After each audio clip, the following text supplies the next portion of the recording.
Of all the herbs we grow here at InVine Botanicals in our garden in Tallahassee, Florida, lemon balm might be the most quietly useful of the bunch, so let's spend a few minutes really getting to know it. What lemon balm is, how we grow, dry, and infuse it, and the two balms it ends up in. Lemon balm is a leafy perennial in the mint family, and its botanical name is Melissa officinalis. Its heart-shaped, deeply veined leaves have softly scalloped edges and a slightly puckered surface, unmistakable once you've grown a patch of it yourself.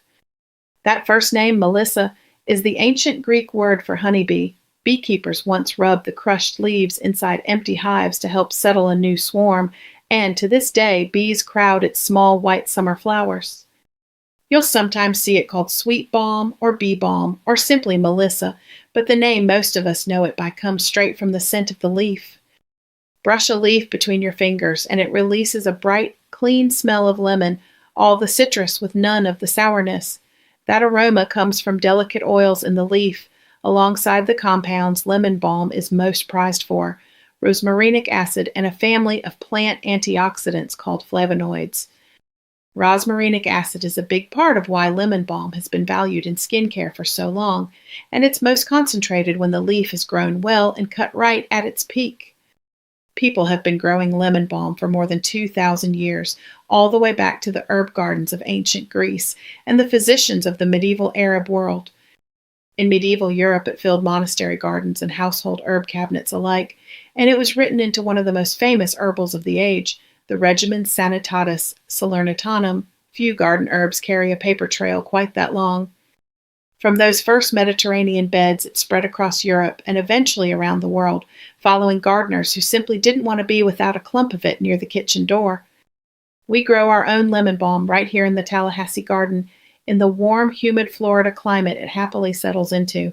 Give it a little afternoon shade and its patch spreads a bit wider every season. Florida's heat and humidity are hard on a lot of herbs, but lemon balm is forgiving. It thrives in the same beds where fussier plants struggle, growing alongside the mints, rosemary, basil, and calendula we tend entirely by hand.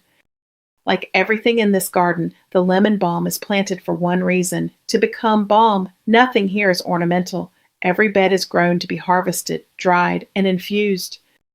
We watch the lemon balm closely and cut it just before it flowers, the point when its leaves hold the most aromatic oil, taking it with shears, just a few stems at a time. We try to cut our herbs in the cool of the morning, once the dew has dried, but before the day's heat pulls those volatile oils up and out of the leaves. Every herb in this garden is harvested the same slow way, by hand, sprig by sprig, gathered gently into a basket rather than stripped from the plant, so it can keep growing all season. A basket of fresh-cut herbs like this, lemon balm among them, smells like a whole grove of lemons, and that scent, captured at its peak, is really the whole point of growing them ourselves. Whatever we cut comes indoors right away, while it's still fresh, because from the moment a leaf is picked, the clock on its aroma and its compounds starts running. Fresh lemon balm can't go straight into oil, though. The water still in the leaf would spoil an infusion, so first the whole harvest has to dry. We lay it out in a single layer on screen racks, the same racks that hold every herb and flower we bring in from the garden. The drying room is climate controlled. We hold it at around 76 degrees, keep the humidity low, and keep it dark, the exact combination that protects the leaf's green color and its aromatic oils. Depending on the herb, drying takes anywhere from 4 to 9 days, always slow and gentle, never forced with high heat and never in direct sun, which would bleach the leaf and scatter the very oils we grew it for. Lemon balm is ready when the leaves are fully dry and crisp and crumble easily between your fingers. Only then is it ready for the next step, oil. This is the step that really defines InVine. We pack the whole dried leaf into a jar, not a concentrated extract, not an essential oil, but the entire herb exactly as it dried. Then we cover it completely with cold, extracted organic oils, extra virgin olive oil, and unrefined virgin coconut oil, and seal the jar up tight. A whole herb infusion like this draws a much fuller range of the plant into the oil than distillation can, both the fragrant, fat-soluble compounds and the more delicate ones held inside the leaf. No heat is applied and no solvents are used. We simply stir the herbs down beneath the surface of the oil and set the jar somewhere cool and dark. For lemon balm, that slow infusion runs a full 8 weeks on shelves lined with jars of every herb we grow, each one quietly steeping in its own oil. In the jar, the clear oil slowly takes on the green and gold of the leaf. You can watch the infusion happen, week by week, right through the glass. Over those weeks, the oil gradually pulls the lemon balm's aromatic oils, its rosmarinic acid, and its flavonoids out of the dried leaf and into itself.